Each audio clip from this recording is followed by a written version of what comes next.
Ito po yung cellphone niyo. Salamat ha. Ano bang pangalan mo? Hazel po. May maitutulong ba kami sa'yo?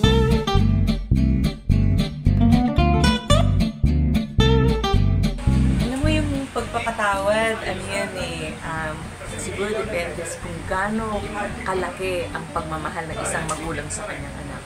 Pero bilang isang magulang, talagang sa palagay ko, kailangan natin silang intindihin. Mas malaki ang pangunawa natin sa kanila. Kaya kahit na ilang beses yan, dahil mahal natin ang mga anak natin, magpapatawad tayo.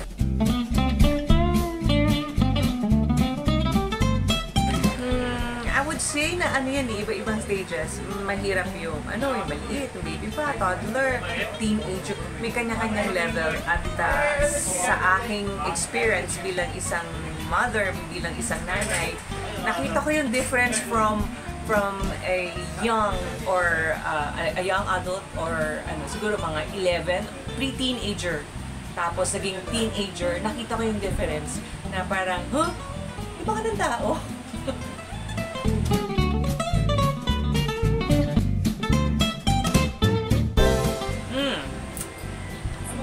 Malaking factor yung time na binibigyan natin sila ng oras. So, kung marami kang anak, siguro meron tayong special day para i-date na special yung anak natin.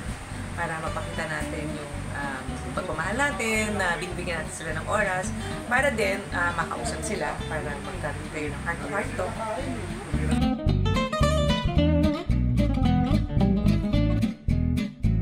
Ultimate wish would be yung magkaroon ng maayos na buhay, may takot sa Diyos, at mahirap magpaaral, pero sana, syempre, mapagtapos yun sa pag-aaral ng mga bata.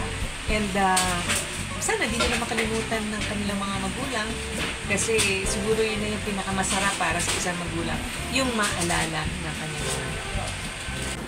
Hello, kamusta po? Ako si Isay Alvarez at iniimbitahan ko po kayong manood ng Wish Ko Lang ngayong Sabado. Ako ay gaganap bilang Nanay Agnes, kaya abangan niyo po.